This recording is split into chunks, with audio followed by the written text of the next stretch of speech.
बिस्मिल्लाहिर्रहमानिर्रहीम अऊज़ु बिल्लाहि मिनश्शैतानिर्रजीम इन्न अक्रमकुम इंदल्लाहि अत्क़ाकुम अन इब्न मसूद रज़ियल्लाहु ताला अन्हु क़ाला ला याज़ालुन्नासु बिखैरिन मा अख़ज़ुल इल्म मिन अकाबिरिहिम। সম্মানিত দর্শকবৃন্দ, আজকে আমি আপনাদের সম্মুখে উপস্থিত হয়েছি ভারত উপমহাদেশ ব্যবসার নামে এসে ব্রিটিশরা দখল করে নেয় এবং 190 বছর পর্যন্ত তারা এদেশে এরা শোষণ করে এবং হত্যাযজ্ঞ চালায়।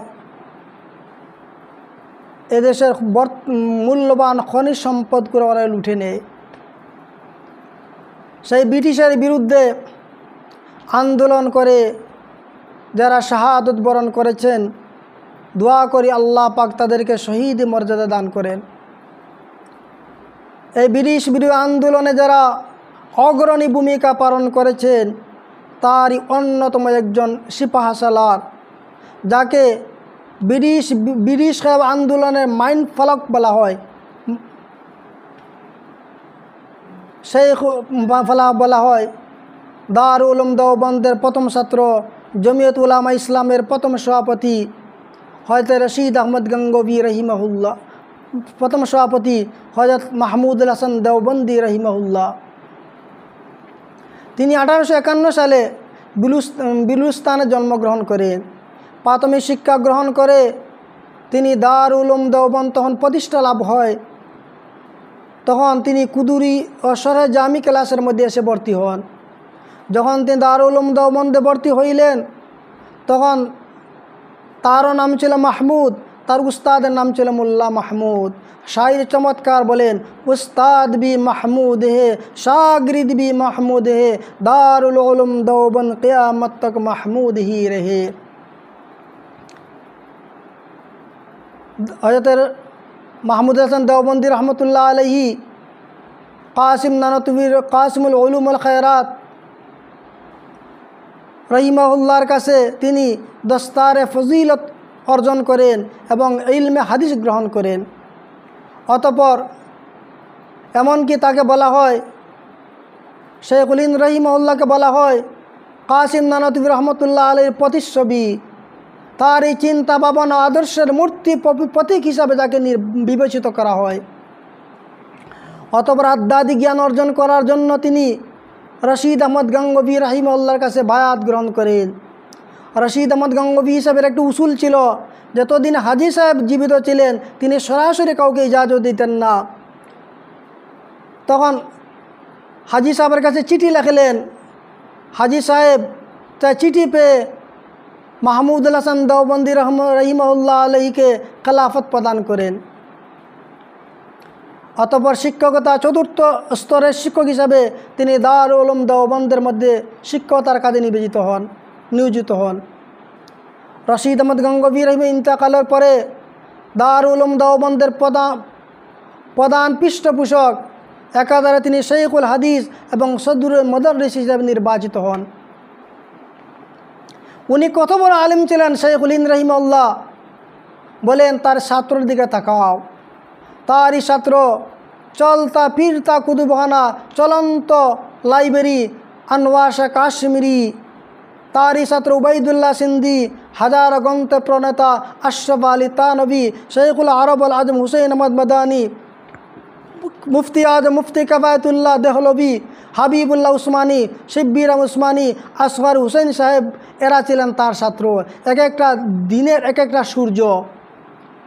ও ছাত্র যদি এরূপ হয়, এত এক একটা সূর্য হয়, উনি কি ছিলেন, কত বড় আলিম ছিলেন তা অনুমান করা যায়। প্রিয় দর্শকবৃন্দ, হযরত মাহমুদুল হাসান দেওবন্দি রহিমাহুল্লাহ দারুল উলুম দেওবন্দের মসনদে হাদিস পড়াতেন, গোটা বিশ্ব নিয়ে পরিকল্পনা করতেন। বিশেষ করে এই উপমহাদেশ একটি স্বাধীন রাষ্ট্র ছিল, আজকে অন্যরা শোষণ করছে। সেই দেশকে কিভাবে আবার ব্রিটিশ মুক্ত করা যায় সেই পরিকল্পনা তিনি গ্রহণ করতেন। গোটা বিশ্বের মধ্যে যে অশান্তি, বেশ ইরানের মধ্যে উসমানী খেলাফতের মধ্যে যে বিশৃঙ্খলা, সে বিশৃঙ্খলাটা দূর করে কিভাবে মুসলমানদের পৃথিবীর মধ্যে মাথা চারা দিয়ে উঠতে পারে সেই পরিকল্পনা তিনি দারুল উলুম দেওবন্দ বসে বসে করতেন। তিনি কয়েকটি পরিকল্পনা হাতে নিলেন উপমহাদেশকে স্বাধীন করার জন্য। 1 নম্বর পরিকল্পনা, তিনি চিন্তা করলেন আমরা মুসলমান 7 লক্ষ, হিন্দু 21 লক্ষ, আমরা 7 কোটি, হিন্দু 21 কোটি। 21 কোটি হিন্দুরা আমাদের অধীনে চলবে না, বিধায় হিন্দুদের মধ্যে একজন নেতা নির্বাচিত করে তার নেতৃত্বে দেশে আন্দোলন সংগ্রাম করতে হবে। যেমন চিন্তা তেমন কাজ। তখন 1885 ইংরেজিতে যখন ইংরেজের নির্দেশে ন্যাশনাল কংগ্রেস গঠন করা হইল এবং প্রধান নির্বাচিত হলেন মহাত্মা গান্ধী, তখন তিনি মহাত্মা গান্ধীর সাথে সাক্ষাৎ করেন। এমনকি বলা হয় মহাত্মা যে উপাধি, এই উপাধি তিনি নিজে দিয়েছিলেন তাকে। মহাত্মা অর্থ মহান আত্মা বা মহান আত্মা, উচ্চ ব্যক্তি, মহান ব্যক্তি। এই উপাধিও শাইখুল হিন্দ রাহিমাহুল্লাহ তাকে দিয়েছিলেন। মহাত্মা গান্ধীর সাথে সাক্ষাৎ করে পুরা উপমহাদেশের মধ্যে তাকে পরিচয় করিয়ে দেন। তিনি একটি মুসলমানদের একটি ফান্ড তৈরি করে সেই ফান্ডের মাধ্যমে গোটা উপমহাদেশ তিনি মহাত্মা গান্ধীকে সফর করান। উদ্দেশ্য, যখনই মহাত্মা গান্ধী ডাক দিবে একেবারে দল মত নির্বিশেষে হিন্দু মুসলমান সবাই ঐক্যবদ্ধ আন্দোলনে ঝাঁপিয়ে পড়বে। সেই পরিকল্পনায় তাকে এত বড় লিডার তিনি তৈরি বানিয়েছিলেন। মহাত্মা গান্ধী হওয়ার পিছনে অবদান শাইখুল হিন্দ মাহমুদুল হাসান দেওবন্দির। আজকে আমাদের তরুণ প্রজন্মরা তা ভুলে গেছে, হয়তো জানে না। প্রিয় দর্শকবৃন্দ, দ্বিতীয় পরিকল্পনা তিনি হাতে নিলেন। উপমহাদেশের মধ্যে একটি বিপ্লব ঘটাতে হলে বিপ্লবী মানুষের প্রয়োজন। তিনি একটি বিশাল একগুলো মানুষ তৈরি করা পরিকল্পনা করলেন। প্রথমত তার যে ছাত্রগুলা ছিল এরা দারুল উলুম দেওবন্দ শিক্ষা গ্রহণ করে বিভিন্ন সীমান্ত এলাকার মধ্যে যাইতেন এবং সেখানে গিয়ে প্রশিক্ষণ দিতেন। সে গোটা উপমহাদেশের মধ্যে একটি বিপ্লবী মানুষ তৈরি করার জন্য তিনি 9টি সাব কোয়ার্টার স্থাপন করলেন এবং হেডকোয়ার্টার দিল্লির মধ্যে স্থাপন করলেন, যা শাইখুল হিন্দ নিজে, মোহাম্মদ আলী জওহর, আবুল কালাম আজাদ, উবাইদুল্লাহ সিন্ধি, মহাত্মা গান্ধী, মতিলাল নেহরু লাল, রাজপাত রায় এদের নেতৃত্বে চলত। এভাবে তিনি হিন্দু মুসলমান সবাই ঐক্যবদ্ধ বিশাল বড় একটি বিপ্লবী মানুষ তৈরি করা পরিকল্পনা করলেন এবং প্রত্যেকটা সেক্টরের মধ্যে দেশদরদী মানুষ ঢুকানোর তিনি পরিকল্পনা করলেন। 3 নম্বর তিনি পরিকল্পনা হাতে নিলেন, গোয়েন্দা বিভাগ তৈরি করলেন। কারণ ওদের সংবাদগুলা, ইংরেজের সংবাদগুলা আমরা হাতের মধ্যে পৌঁছতে হলে একটা গোয়েন্দার প্রয়োজন। তিনি গোয়েন্দা বিভাগ তৈরি করলেন। উবাইদুল্লাহ সিন্ধি রহিমাহুল্লাহর মাধ্যমে 80 জন মানুষ, পাঞ্জাবের এরা বেশি সহযোগিতা করেছে, 80 জন মানুষকে তিনি প্রশিক্ষণ দিলেন। উবাইদুল্লাহ সিন্ধি রহিমাহুল্লাহ 3 মাস প্রশিক্ষণ দিয়ে যখন পরীক্ষার মাধ্যমে 19 জন টিকল, তার মধ্যে 6 জন মুসলমান, 2-3 জন শিখ আর 9 জন হইল হিন্দু, 19 জন। সেই 19 জনকে শাইখুল হিন্দ রাহিমাহুল্লাহর কাছে প্রেরণ করা হইল। শাইখুল হিন্দ রহমতুল্লাহ রাহিমাহুল্লাহ তাদেরকে আরও কিছু উপদেশ দিয়ে মহাত্মা গান্ধীর সাথে সাক্ষাৎ করে বিভিন্ন এলাকার মধ্যে তাদের নেতৃত্বে গোয়েন্দা বিভাগ তৈরি করলেন, যেন ইংরেজের খবরগুলা খুব সহজেই মুসলমানদের আয়ত্তে এসে যায়।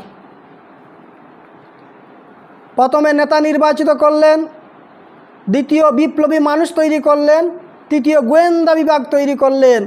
এবার তিনি বৃহত্তর আন্দোলনের রূপরেখা তৈরি করলেন। বৃহত্তর আন্দোলন হবে, যাকে ইতিহাসের মধ্যে রেশমি রুমাল আন্দোলন নামে পরিচিত। রেশমি রুমাল আন্দোলন, তিনি তখন তুরস্কের প্রেসিডেন্টের সাথে সাক্ষাৎ করলেন, পরিকল্পনা তুরস্কের প্রেসিডেন্টের সাথে। এরা উপমহাদেশে আক্রমণ করবে, কাবুল হয়ে, আফগানিস্তান হয়ে আর আক্রমণ করবে, আর উপমহাদেশের লোকেরা একসাথে ইংরেজের বিরুদ্ধে আন্দোলন করবে, আর যৌথ আন্দোলনের মাধ্যমে মুহূর্তের মধ্যে ধরাশায়ী করে এই লাল কুত্তার বাহিনীদেরকে উপমহাদেশ থেকে বিতাড়িত করা তাড়ানো যায়, সেই পরিকল্পনা তিনি হাতে নিলেন। তাকে রেশমি রুমাল আন্দোলন বলা হয়। সেই আন্দোলনটা বাস্তবায়ন করার জন্য তিনি নিজে এই বার্ধক্যজনিত অবস্থা সত্ত্বেও হিজাজে রওনা দিলেন, যেন সেখানে তুরস্কের গভর্নর গালিব পাশা এবং প্রতিরক্ষা মন্ত্রী আনোয়ার পাশার সাথে সাক্ষাৎ করেন। তার শিষ্য উবাইদুল্লাহ সিন্ধি রহিমউল্লাহকে প্রেরণ করলেন আফগানিস্তানে কাবুল। তখন কাবুলের বাসা ছিল হাবিবুল্লাহ খান। সেখানে উবাইদুল্লাহ সিন্ধি রহিমউল্লাহ একটি অস্থায়ী একটি সরকার গঠন করলেন। মহেন্দ্র প্রতাপ সিংকে প্রেসিডেন্ট করে বরকতুল্লাহকে উজির আজম বা প্রধানমন্ত্রী এবং নিজে প্রতিরক্ষা মন্ত্রী ঘোষণা করে একটি সরকার গঠন করলেন, যেন সেই সরকারের নেতৃত্বে উপমহাদেশ স্বাধীন হয়। ভাগ্যের নির্মম পরিহাস, শাইখুল হিন্দ রহিমউল্লাহ যখন হিজাজে গেলেন তখন প্রথম বিশ্বযুদ্ধ শুরু হয়ে গেল এবং মক্কার যে গভর্নর গাদ্দার শরীফ উদ্দিন, সে গাদ্দার শরীফ উদ্দিন তার কাছে ইংরেজের একটি চিঠি আসলো। সেই চিঠির মধ্যে লেখা যে তুরস্কররা কাফির, ওদের বিরুদ্ধে যুদ্ধ করা আবশ্যক যুদ্ধ করা, এই মর্মে একটি ফতোয়া আসলো শরীফ খানের কাছে। তখন শরীফ হুসাইনে শাইখুল হিন্দ মাহমুদুল হাসান দেওবন্দিকে সেই চিঠির মধ্যে স্বাক্ষর করার অনুরোধ করেন। শাইখুল হিন্দ তুর্কির বিরুদ্ধে ফতোয়া স্বাক্ষরকে অস্বীকৃত জানান। সাথে সাথে খেপে যান মক্কার গভর্নর শরীফ হুসেন। তার দুই শিষ্যকে গ্রেফতার করা হয় এবং সময় দেওয়া হয় 24 ঘন্টার ভিতরে যদি শাইখুল হিন্দ আত্মসমর্পণ না করেন তার দুই শিষ্যকে গুলি করে হত্যা করা হবে। তখন শাইখুল হিন্দ রহিমউল্লাহ নিজে শরীফ হুসেনের কাছে আত্মসমর্পণ করেন। এই গাদ্দার তাকে গ্রেফতার করে তাকে 1 মাস পর্যন্ত জেলখানা রাখে। অতঃপর মিশরের মাধ্যমে তিনি তাকে সে ব্রিটেনের হাতে তুলে দেয়। ব্রিটেনরা তাকে শাইখুল হিন্দ রহিমউল্লাহকে ব্রিটেনরা তাদের দৃষ্টিতে সবচেয়ে বড় অপরাধী যারা, ওদেরকে যেখানে রাখা হয় মাল্টা কারাগার, সেই মাল্টা কারাগারের মধ্যে প্রেরণ করে। তার সাথে হযরত হুসাইন আহমদ মাদানী রহিমউল্লাহ চলে যান। আর 4 জন বন্দী ছিলেন। প্রিয় দর্শকবৃন্দ, এই সংবাদটা যখন উপমহাদেশ চলে আসলো তখন উপমহাদেশের আন্দোলন শাইখুল হিন্দ রহিমউল্লাহকে মুক্তির জন্য হিন্দু মুসলমান সবাই আন্দোলনে ডাক দিল। মিছিল সহ অনেক আন্দোলন সংগ্রাম করা হইল। এমনকি 6 ফেব্রুয়ারি 1917 ইংরেজি স্যার জেমসনের সাথে সাক্ষাৎ করে, যিনি তখন ইংরেজের প্রধান ছিলেন, তার সাথে সাক্ষাৎ করে শাইখুল হিন্দ রহমতুল্লাহ আলাইকে মুক্তি দেওয়ার জন্য প্রতিনিধি দল প্রেরণ করা হলো। প্রত্যেক জেলায় স্মারকলিপি দেওয়া হইল, কোনো কিছু কাজে আসে নাই। ওরা অনেক তথ্য নিল। তথ্য নিয়ে দেখা যায় শাইখুল হিন্দ রহমতুল্লাহ আলাইহি দোষী নয়, বিধায় তাকে মুক্তি দান করেন। প্রিয় দর্শকবৃন্দ, শাইখুল হিন্দ রহিমউল্লাহ যখন গ্রেফতার হইলেন তখন সেই হযরত উবাইদুল্লাহ সিন্ধি রহিমউল্লাহ সে রেশমি রুমালের ভিতরে ভরে কাপড়ের ভিতরে ভরে 1000 পৃষ্ঠার সেই কপিগুলা হাবিবুল্লাহ খান বাদশার সামনে পেশ করেন এবং হাবিবুল্লাহ অস্বীকৃত জানালে তার সন্তানদের সুপারিশের মাধ্যমে তাতে সে সই করে। সেই সই করা চিঠিটা চলে আসবে তুরস্কের প্রতিরক্ষা মন্ত্রীর কাছে। গালিব প্রতিরক্ষা মন্ত্রী আনোয়ার পাশা এরপরে তুরস্কের প্রেসিডেন্টের হাতে যাবে। সেরা এখানে যখন সই করবে সেখানে লেখা ছিল যে তুরস্ক আক্রমণ করবে 19 ফেব্রুয়ারি 1917 ইংরেজি। তখন উপমহাদেশে সব মানুষ আন্দোলনে ঝাঁপিয়ে পড়বে। কিন্তু শুধু আমাদের ভাগ্যই খারাপ, হাবিবুল্লাহ খান, কাবুলের প্রেসিডেন্ট হাবিবুল্লাহ খান সে গাদ্দারি করলো। সেই চিঠি যখন স্বাক্ষর দিয়ে চিঠি যখন মক্কার উদ্দেশ্যে রওনা দিল তখন সে ইংরেজদেরকে সেই চিঠির সংবাদ দিয়ে দিল। হযরত শাইখুল রহিমাহুল্লাহ তার চিঠিটি এক মুসলমান আব্দুল হকের মাধ্যমে, যিনি কাপড় ব্যবসায়ী ছিলেন, কাবুল থেকে মক্কার মধ্যে কাপড় ব্যবসা করতেন, সেই কাপড়ের থানের মাধ্যমে সেই চিঠিটা প্রেরণ করলেন। কিন্তু সেই গাদ্দার হাবিবুল্লাহ খান গাদ্দারের সংবাদটা যখন পৌঁছে দিল, তখন ইংরেজ বাহিনী 1916 ইংরেজিতে সেই আব্দুল রহিমাহুল্লাহর বাড়ি থেকে সেই কাপড়ের দাস্তানটা উদ্ধার করে এবং সেখানে 1000 পৃষ্ঠার লেখা সেই রেশমি লুমার আন্দোলনের রূপরেখা ফাঁস হয়ে গেল। আজও সেই ব্রিটেনের সেই চিঠিগুলা, 1000 পৃষ্ঠার কাগজগুলা, রেশমি আন্দোলনগুলা আজও ব্রিটেনের মধ্যে এগুলা সংরক্ষিত আছে, যেগুলা প্রমাণ করে যে শাইখুল হিন্দ রহিমাহুল্লাহ কত বড় ব্রিটিশ বিরোধী আন্দোলনে কত বড় পরিকল্পনা নিলেন। সব পরিকল্পনা ব্যস্ত যায়। সর্বশেষ তত্ত্বের মাধ্যমে যখন তাকে মুক্তি দেওয়া হইল, বার উপমহাদেশ আন্দোলন হইল, তাকে মুক্তি দেওয়া হইল, এবং কিন্তু সেখানে তাকে অনেক নির্যাতন করা হয়। ইনশাআল্লাহ নির্যাতনের কাহিনী পরে আমি বলবো। শাইখুল রহমতুল্লাহ আলাইহি যখন নৌপথে 1920 ইংরেজিতে নৌপথে বোম্বাই হয়ে যখন বোম্বাই সমুদ্রে পৌঁছে, তখন তার সংবাদটা মুহূর্তের মধ্যে গোটা উপমহাদেশ ছড়িয়ে পড়ে। গোটা উপমহাদেশের মানুষ, হিন্দু মুসলমান সব ঐক্যবদ্ধ হয়ে তাকে সংবর্ধনার মাধ্যমে জানিয়ে দিয়েছিলেন শাইখুল রহমতুল্লাহ আলাইহি কত বড় মানুষ ছিলেন। খেলাফত আন্দোলনের প্রধান মৌলানা শওকত আলী, মোহনদাস করমচাঁদ গান্ধী সহ আরও অনেকেই তাকে সংবর্ধনার মধ্যে অংশগ্রহণ করে লাখো মানুষের সংবর্ধনার মাধ্যমে তিনি উপমহাদেশ পৌঁছেন। তখন খেলাফত একটি কনফারেন্স ছিল, হিন্দু মুসলমান সবাই সেই কনফারেন্সে অংশগ্রহণ করে। সেই কনফারেন্স থেকে মাহমুদুল হাসান দেওবন্দি রহিমাহুল্লাহকে শাইখুল হিন্দ উপাধি দেওয়া হয়। শাইখুল হিন্দ উপাধি তাকে দেওয়া হয়। শাইখুল হিন্দ রহিমাহুল্লাহ যখন রেশমি আন্দোলন ব্যর্থ হয়ে ফিরে আসলেন, তার চিন্তাধারা কিন্তু ব্যর্থ নয়। তিনি তার চিন্তা ছিল, আমি উপমহাদেশকে আমি ইংরেজি মুক্ত করবো, এটা তার পরিকল্পনা, এটাই তার একমাত্র চিন্তা।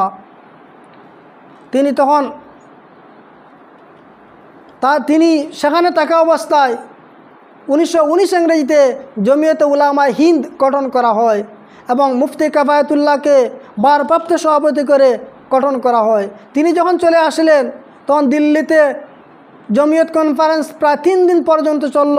সেখানে তিনি উপস্থিত হন নাই। সেই কনফারেন্সে তাকে সর্বপ্রথম সভাপতি, জমিয়ত উলামায়ে হিন্দের সর্বপ্রথম সভাপতি তাকে নির্বাচিত করা হয়। আল্লাহর ফজল, আল্লাহর করম, যদি জমিয়ত উলামায়ে ইসলাম হিন্দ গঠন না করা হইতো, আজকে স্বার্থপর মানুষদেরকে আলিম উলামাদের সেই অবদানগুলো বোঝানো সম্ভব হইতো না।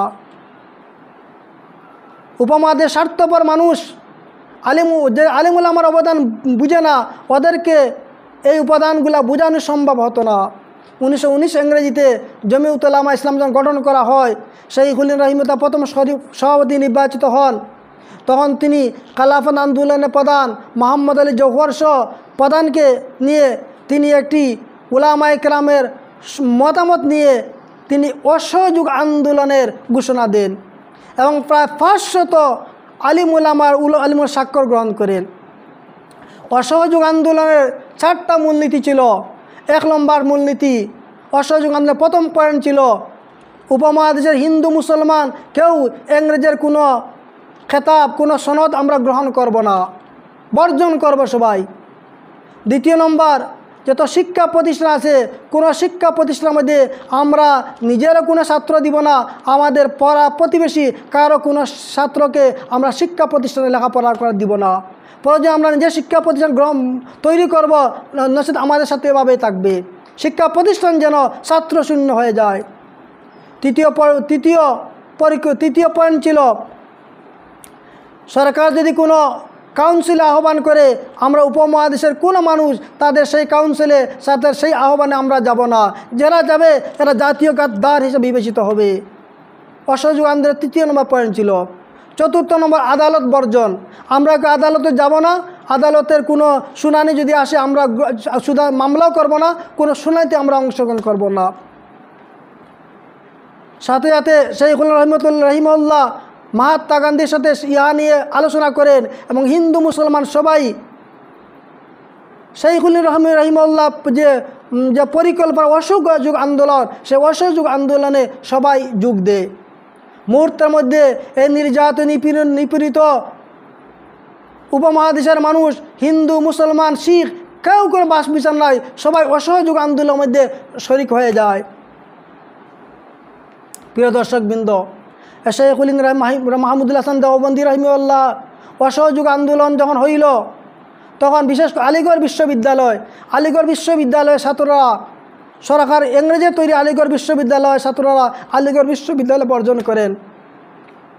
তখন শাইখুল হিন্দের শিষ্যরা জামিয়া মিল্লিয়া ইসলামিয়া গঠন করেন এবং সেখানে শাইখুল হিন্দ রহিমাহুল্লাহ তার জীবনের মাত্র 1 মাস পূর্বে সেখানে আন্দোলন সেই প্রতিষ্ঠানে ভিত্তিপ্রস্তর স্থাপনে যোগ দেন। অতঃপর যখন তিনি অসহযোগ আন্দোলন চূড়ান্ত পর্যায়ে চলছে, কিন্তু শাইখুল হিন্দ রহিমাহুল্লাহ তিনি শরীর দুর্বল হচ্ছেন। সর্বশেষ যখন দেখলেন তিনি দুনিয়ার মধ্যে থাকার সম্ভব নয়, মওলার ডাকে চলে যেতে হবে, তার এই শিষ্য হযরত আনোয়ার শাহ কাশ্মীরি রহমতুল্লাহ বলেন, মাকামে মাহমুদ 4 নম্বর পৃষ্ঠার মধ্যে আছে মাকামে মাহমুদের। তার শিষ্য আনোয়ার শাহ কাশ্মীরি রহিমকে ডেকে এসে বলেন, হে আনোয়ার শাহ, আমার তো দুনিয়ার জীবন সাহিত্যে আমি পৌঁছে গেছি, আমি দুনিয়ার মধ্যে থেকে হয়তো চলে যাব। যদি আমি দুনিয়া থেকে চলে যাই আর তোমাদের উপস্থিতিতে এই ইংরেজরা ভারত উপমহাদেশ সারে, তাহলে তোমরা আমার কবরে কাছে এসে আমাকে সুসংবাদটা দিও। কত বড় দেশপ্রেমিক ছিলেন শাইখুল হিন্দ মাহমুদুল হাসান দেওবন্দি রহিমাহুল্লাহ। তার সম্পর্কে ব্রিটিশ গভর্নর স্যার স্পনস্টন বলেন যে শাইখুল হিন্দ রহিমাহুল্লাহ এত বড় ইংরেজ বিদ্বেষী ছিলেন, যদি তাকে জ্বালাইয়া সালি বানানো হয় তাহলে তার সালিও ওই এলাকার মধ্যে যাবে না যে এলাকার মধ্যে কোনো ইংরেজ বসবাস করে। অন্যত্র সে বলে যে যদি সালি বানানো হয় তাহলে তার সালি থেকেও ইংরেজ বিদ্বেষের দুর্গন্ধ বাহির হবে। এত বড় ইংরেজ বিদ্বেষী ছিলেন শাইখুল হিন্দ মাহমুদুল হাসান দেওবন্দি রহিমাহুল্লাহ। এই মহান পুরুষ মওলার ডাকে মুক্তি পাওয়ার 5 মাস 22 দিনের মাথায় তিনি মওলার ডাকে সাড়া দিয়ে 30 নভেম্বর 1920 ইংরেজি মওলার ডাকে সাড়া দিয়ে এই নিঃস্ব দুনিয়া ত্যাগ করেন। যখন তিনি মারা যান, চতুর্দিকে তার মৃত্যু সংবাদ পৌঁছে যায়, তখন হুসেইন আহমদ মাদানী তারই মাল্টার সফর সঙ্গী তিনি কলকাতায় ছিলেন। তাকে গোসল দেওয়ার জন্য যখন নেওয়া হইল, দেখা যায় শাইখুল হিন্দ রহিমাহুল্লাহর পিঠের মধ্যে কোনো গুস্ত নাই। গোসল যারা কান্দায় ব্যঙ্গে পড়েন, কারণটা কি? হুসেইন আহমদ মাদানী রহিমাহুল্লাহ যখন আসলেন, তাকে জিজ্ঞাসা করা হলো, আপনি তো সফর সঙ্গী ছিলেন, তার পিঠের মধ্যে গুস্ত নাই কেন? তখন হুসেইন আহমদ মাদানী রহিমা বলেছিলেন, আমার উস্তাদ বলেছেন জীবন দশায় আমি যেন তার সেই কাহিনীর কাউকে যেন না বলি। তাকে মাল্টার দ্বীপে একটি অন্ধকার কুরুবের মধ্যে নেওয়া হইতো এবং লোহা গরম করে তার পিঠির মধ্যে দাগ দেওয়া হইতো এবং বলা হইতো, হে মাহমুদুল হাসান, ইংরেজের বিরুদ্ধে তুমি যুদ্ধ করবে না, এই তুমি ফতোয়া তুমি দাও। শাইখুল রহিমাহুল্লাহ বলতেন, যখন বেহুশ হয়ে পড়তেন, দাগ দেওয়া হয়তো বেহুশ হয়ে পড়তেন, যখন তার জ্ঞান ফিরত তখন তিনি বলতেন, আমি বেলাল হাবশি রাদিয়াল্লাহু আনহুর উত্তরসূরি, আমার শরীরে রক্ত গুস্ত নিতে পারো, তোমরা চামড়া খুলে নিতে পারো, কিন্তু ইংরেজের বিরুদ্ধে ফতোয়া আমি বলবৎ রাখব। অন্য একদিন তাকে যখন জুলুমের মাত্রা বাড়ানো হইল, তখন তুমি বলো ইংরেজের বিরুদ্ধে যুদ্ধ করা ফরজ নাই। শাইখুল হিন্দ রহমতুল্লাহ আলাইহি তখন বলেছিলেন, আমাকে যদি তোমরা ফাঁসির মঞ্চে ঝুলাও তাহলে ফাঁসির মঞ্চে দাঁড়িয়ে আমি বলবো ইংরেজের বিরুদ্ধে যুদ্ধ করা ফরজ। এমন মহান ব্যক্তিত্বের অনুসারী আমরা দেওবন্দের উত্তরসূরি, আমরা উলামায়ে কেরামগণ। প্রিয় দর্শকবৃন্দ, আরেকটি ঘটনা না বললেই হয়। যখন তিনি মুক্তি পেয়ে ব্রিটেন উপমহাদেশ চলে আসলেন, তখন তার কাছে একটি ফতোয়া আসলো। ফতোয়া হলো যে ইংরেজদের পণ্য বর্জন করা কি। শেখুল রহিমউল্লাহ হুসাইন মাদানীকে ডেকে বললেন, তুমি সেই ফতোয়াটা দিয়ে দাও, ইংরেজের পণ্য ব্যবহার করা হারাম, এই ফতোয়াটা তুমি দিয়ে দাও। মাদানী রহমতুল্লাহ বলেন, আমার হুজুর আপনার জীবিত অবস্থায় আমি এমন ফতোয়া দিতে পারি না। বলে, না তুমি দাও, আমি দিতে পারবো না। শেখুল রহিমউল্লাহ বলেছিলেন, হে হুসেন আমার মাদানী, তুমি জানো আমি তোমাকে কেন ফতোয়া লেখার কথা বললাম? বলে, জি না হুজুর, আমি তো জানি না।